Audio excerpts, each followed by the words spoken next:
आणि अन्य पक्षांमधल्या बंडखोरीचा फायदा राष्ट्रवादी काँग्रेसला। भाजप, ठाकरे गट, मनसेमधील बंडखोर हे राष्ट्रवादी काँग्रेसच्या गळाला लागलेत। अनेक उमेदवारांना राष्ट्रवादीनं उमेदवारी सुद्धा दिली आहे। अजित पवार यांच्या राष्ट्रवादीमध्ये आलेल्या उमेदवारांशी बातचीत केली आमच्या प्रतिनिधी कविता लोखंडे यांनी। उमेदवारी अर्ज दाखल करण्याचा शेवटचा दिवस आहे आणि मोठ्या संख्येने इच्छुक उमेदवार जे आहेत ते अजित पवार गटातून अर्ज दाखल करताना पाहायला भेटतात। माझ्या मागे हे अजित पवार गटाचे उमेदवार आहेत जे भाजप असेल, मनसे असेल, शिवसेना असेल, उभाटा असेल या पक्षातून यांनी अजित पवार गटामध्ये जो आहे तो पक्ष प्रवेश केलेला पाहायला भेटतात। आपल्या बरोबर असेच काही उमेदवार आहे, आपण त्यांच्याशी बोलूया। सर, काय सांगाल, कोणत्या पक्षात होते आधी आणि आता अजित पवार गटातून उमेदवारी अर्ज भरलेला आहे, काय प्रतिक्रिया व्यक्त कराल? सर्वप्रथम मी गेले 15 वर्ष भारतीय जनता पार्टीमध्ये कामगार मोर्चा संयोजक म्हणून काम करत होतो। गणेश नाईक समर्थक म्हणून माझी एक उपाधी आहे।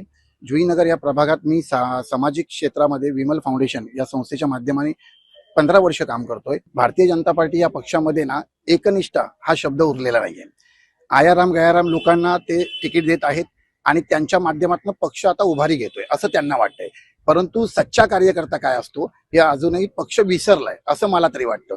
आणि कदाचित त्यांच्याकडे आयाराम लोकांना तिकीट देण्यासाठी सुविधा आहे पण आमच्यासाठी नाही, म्हणून मग अशा सच्चा कार्यकर्त्याला सन्माननीय आपल्या महाराष्ट्राचे उपमुख्यमंत्री अजितदादा पवार यांनी हेरलं आणि त्यांनी आम्हाला सूचना केली की तुम्ही आमच्या पक्षात या आणि आम्ही तुमचा सन्मान राखू। सन्मानापेक्षा आम्हाला समाजाची कामं किती जोरदार पातळीवरती करता येईल यासाठी आम्ही या पक्षामध्ये प्रवेश केलेला आहे आणि लवकरच आम्ही आमच्या विरोधकांना त्यांची जागा दाखवून देऊ।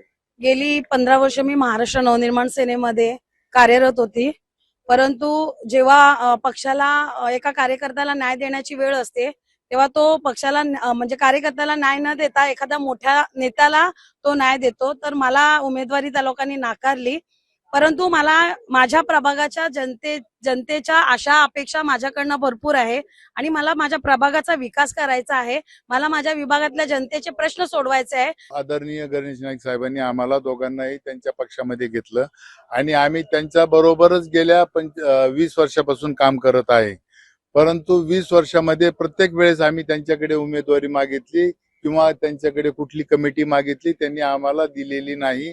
अजित पवार गटामध्ये झालेल्या या पक्ष प्रवेशामुळे व इच्छुक उमेदवारांमुळे अजित पवार गटाला मोठं बळ मिळालेलं आपल्याला पाहायला भेटतंय।